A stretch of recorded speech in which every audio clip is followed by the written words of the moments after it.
Hey, thanks for joining me. Hope you're doing well. We live in a holographic matrix, and science already confirms this. Atoms are 99.9% empty space. That's right, atoms make up matter and are mostly empty, meaning matter is incredibly, mind-bogglingly empty. And when we break atoms apart, we find that quarks, what atoms are made of, are also empty. This means that 99.9% of our bodies are empty space, and everything around us is also mostly empty space. How can this be? Well, we quite literally live in a hologram. Working on a branch of physics called supersymmetry, Dr. James Gates Jr. discovered what he describes as the presence of computer code embedded within the equations that describe our reality. Gates found ones and zeros intertwined in the code of reality, indistinguishable from computer code. And it wasn't just computer code, but the same code invented by Claude Shannon in the 1940s. One of the main outcomes of quantum physics has been that our thoughts determine reality. Early in the 1900s, scientists proved this with an experiment called the double-slit experiment. They found that the determining factor of the behavior of energy at the quantum level is the awareness of the observer. Electrons under the same conditions would sometimes act like particles, and then at other times they would switch to acting like waves. It was completely dependent on what the observer expected was going to happen. Whatever the observer believed would occur is what the quantum field did. We can say whatever the observer intended to happen is what they saw. Intent powers creation. Physicist Pascal Jordan is noted to have said, "Observations not only disturb what is to be measured, they produce it." Every photon, electron, and quark in our world is indistinguishable from every other one when you observe them, just as if the same code generated all of them. Time after time again, the evidence is stacked up that our reality isn't real at all, but a malleable hologram. Anything is possible, and the restructuring of reality is dictated entirely by our beliefs and expectations. Many ancient texts say our reality is an illusion and malleable. In Sanskrit, the matrix is termed Maya, meaning the power of creative illusion. It's called the Matrika in Kashmir Shaivism. The Shiva Sutra says, "Our hologram is entirely based on our consciousness, what we believe, think, including our subconscious and the words we speak. Consciousness shines in various external and internal forms. There is no existence of objects apart from consciousness. Therefore, the world is simply a form of consciousness." Krishna in the Bhagavad Gita says, "Man is made of faith. Whatever faith he has, thus he is." So our reality is not deterministic. We're all creating it with our intent. But the genius of our time, Stephen Hawking, advocates that we do live in a deterministic universe, one with no free will. Shouldn't we listen to him? He works hand in hand with NASA on their fake projects, and his books are filled with bullshit topics like evolution, outer space, black holes, and the like. We all know the Earth is flat, space does not exist since we live in an enclosed flat plane, and evolution, well, you can look that up on your own. Don't listen to Mr. Hawking, or even Albert Einstein, who also claimed free will was an illusion. Free will does exist, and intent is a powerful force. And as we know, when you're lying at the level that Hawking is, the laws of lesser magic state you must reveal some truth. Hawking says, "But maybe we are linked to a giant computer simulation. Maybe we are characters in a computer game played by aliens." We're being played all right, not by aliens, which are a lie, but used as energetic food for the parasites who have infiltrated this reality. The Archons and the Reptilians. The Archons, ankle biters, whatever you want to call these energetic parasites, attach through us through the frequencies of anger, fear, and addiction. We already know that like attracts like, the law of attraction. When we revel in these lower frequencies and emotions, we set ourselves up for energetic manipulation. We all know people who used to be free-flowing in their reality, but eventually became a part of the system. This happened not because of maturity or aging like we're taught, but because day to day we're powering this reality. So when we shift our thoughts, perceptions, and attitudes towards confines, the frequency the Archons live within, that is what's being reflected back at us. The world treats us in a limiting way when we believe in limitation. These parasites exist only within a small band of frequencies, but unfortunately, so do many humans. The parasites don't understand love. They only know power, control, and manipulation. Because our souls are pure love at the core, we can rise above their range of frequencies, beyond their planes of existence. When enough of us do this, this whole matrix will collapse. Over and over again, scientists have failed to prove that consciousness comes from the brain. This is because our consciousness is elsewhere and not anchored to our bodies.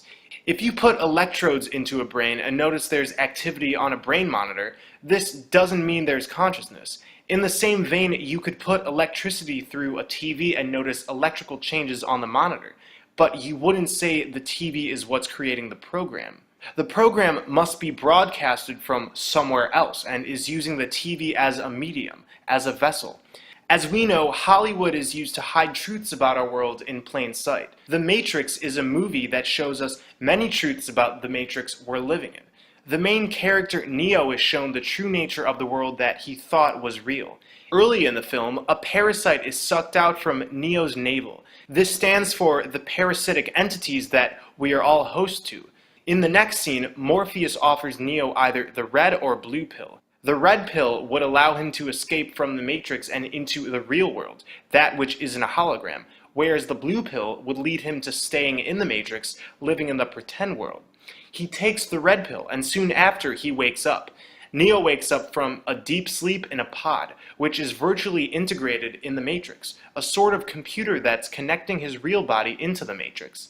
Neo looks around and finds that there's bodies as far as the eye can see, plugged into this giant machine. Humans are revealed in the next scene to be plugged into the Matrix in order to serve as batteries, as energy for the parasitic artificial intelligence. What is the Matrix? Control.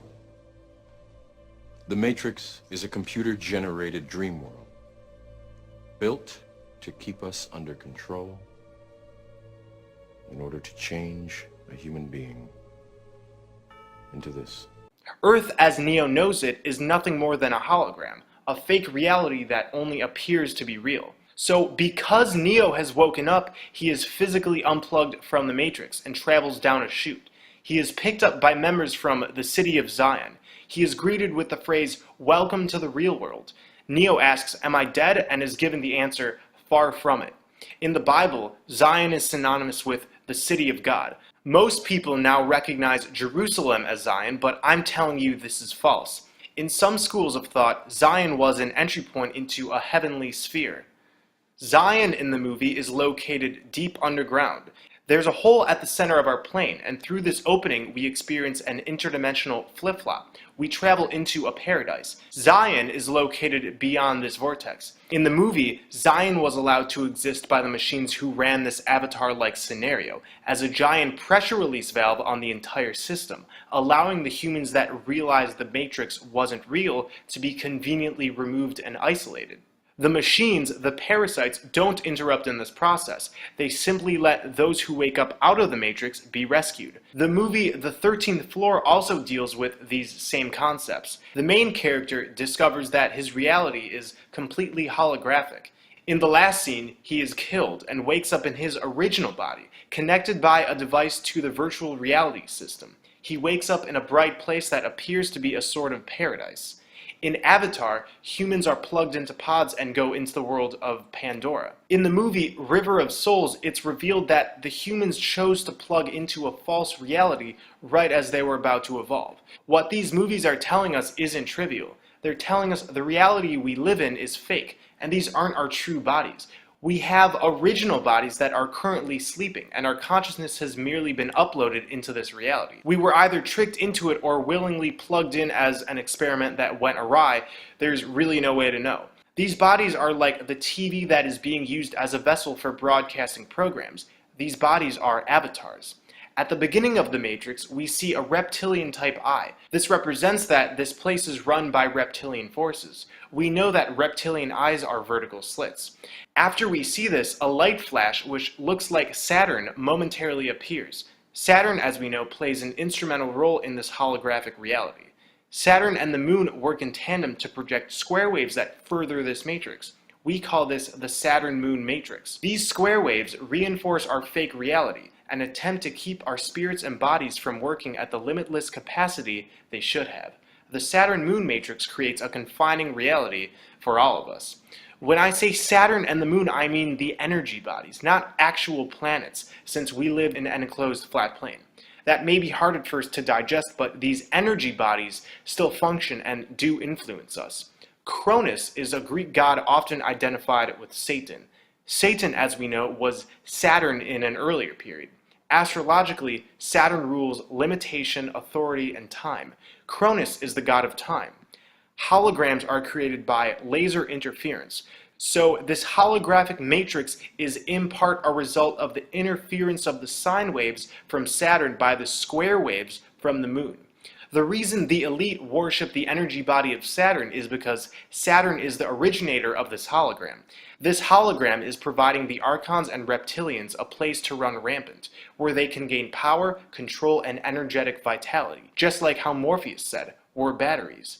The black cube and hexagram are symbols of Saturn and are seen everywhere.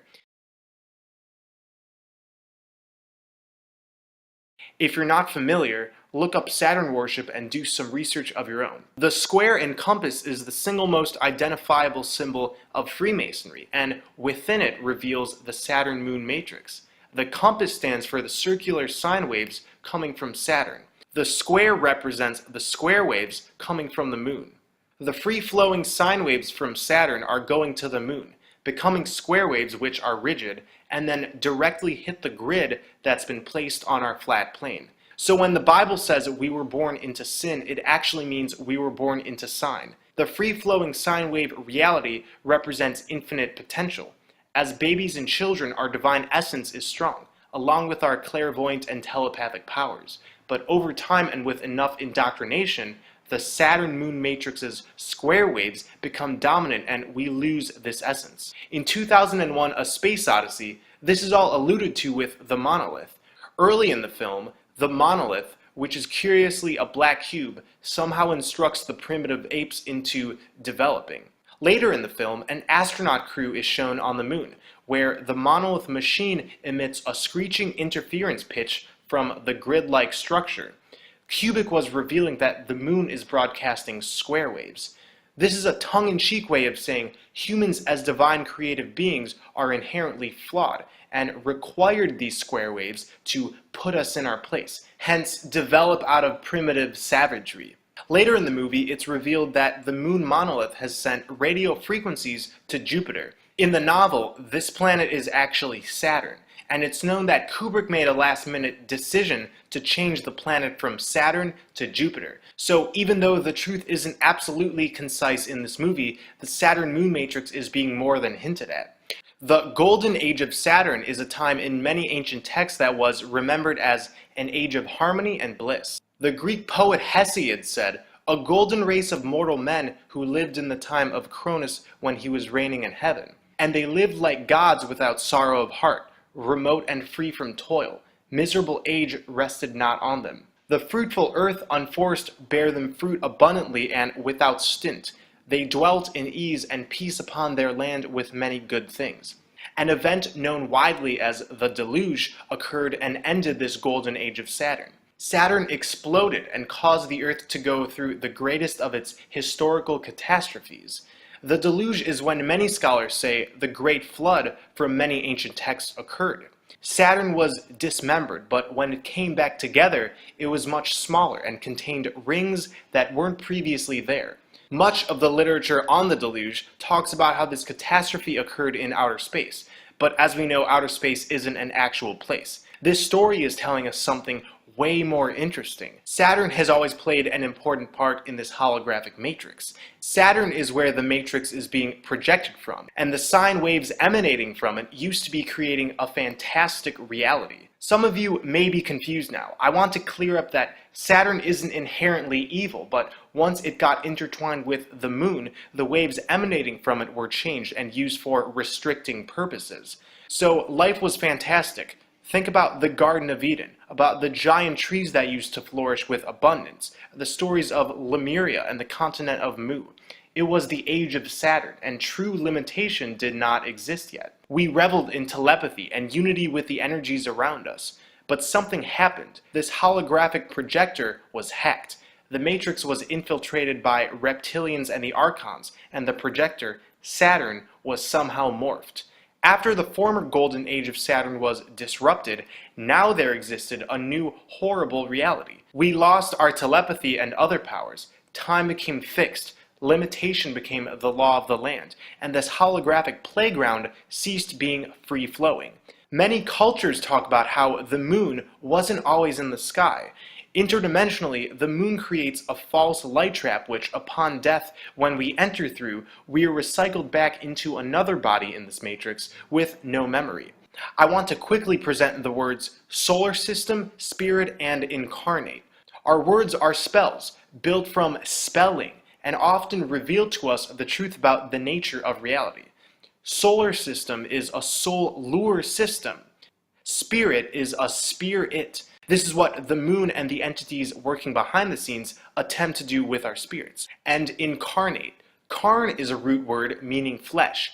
In flesh ate. The parasitic entities are eating our energies while we're in the flesh. So just to recap everything I've presented, we've somehow been uploaded into this holographic matrix. Our original bodies exist on the other side of our flat plane through the vortex at the center. This hologram wasn't always corrupted. It used to be fantastic in the so-called golden age of Saturn, but the holographic projector was hacked by low vibration entities that aim to use this part of the plane as a way to achieve power, control, and use us as energetic food. The moon was put up in the sky, and ever since, most souls who physically die are recycled over and over again into this matrix, so they can't leave. I theorize that before the moon's existence, we were able to go back and forth between our true bodies on the other side and these holographic avatars. So now we're stuck here. Does this mean it's all doom and gloom? No. Knowing this information can be the first step towards enlightenment. Like I said at the beginning of this video, our reality is powered by our intent. We may have been deceived, but our intent is still the one thing that remains the building blocks for this reality. The reason indoctrination is so vital to the elite and the reason money, sex, greed, and so forth are glamorized is all to redirect our intent. And a lot of us, because of it, haven't yet discovered that solely with our intent does our reality function. This brings me to blood over intent. Our blood is a magical substance. Blood and the intent that goes along with it reprograms this hologram. Want proof? Well, the elite have been spilling our blood and our children's blood for a long time. They spill our blood in wars and fabricated terrorism, and they spill our children's blood, hence the numerous accounts of satanic rituals and the many children that go missing each year. The Georgia Guidestones are, in short, the blueprint for global takeover. You can read the guidelines yourself, and don't let the nice language fool you. From an aerial view, we see blood on the top. The intent is written in the stone, and a blood sacrifice was placed on top of that intent. Here's what I'm getting at. Blood is spilled, and intent can be placed on that blood. The more blood that is spilled over a specific intent, the more that intent comes into fruition. The hologram rearranges itself accordingly. The elite place their evil intent upon our blood, and this helps fuel their twisted acts that go on around the world. There's many of us who are spilling our blood over our divine intent to do the same, to rearrange this matrix for the benefit of all. Here's what you do. There's really no way to mess it up. First, write on a piece of paper, I intend to usher in heaven on earth. You can write other phrases like, I choose to reclaim my divinity, and I choose to love all and exclude none. But these aren't necessary. Do what you feel. You can look up what others have done. Most everyone starts with the intent to bring forth heaven on earth, and they're all different. Mine was pretty long. Don't overthink it. Prick your finger and spill however many drops you feel is enough on the paper.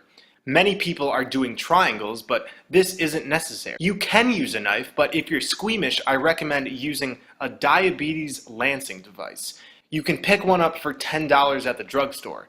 Follow the instructions and prick your finger. After placing your blood over your divine intent, publish it to the internet. But why publish it?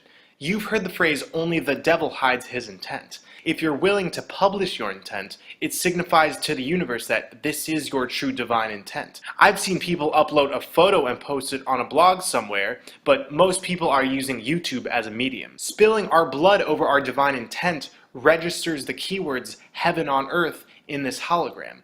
There's already many of us, and over time, when we get enough people, this blood magic will change the essence of this place we're living in. And there will be a point where all of us who spill our blood will be going through the vortex at the center of our plane, into a paradise powered by the black sun, where we will wake up in our original bodies and finally unplug from this matrix. Don't forget to walk barefoot on dry soil and sun gaze every day. This helps us connect with the divine energy pouring out from the sun and from earth. We can speak our intent towards these living entities and gain further guidance in our everyday lives. As I said earlier, when enough of us raise our frequencies, the whole matrix will collapse, and this is my intention upon spreading this information. Thanks for watching, everyone. Stay well and centered. I love you all.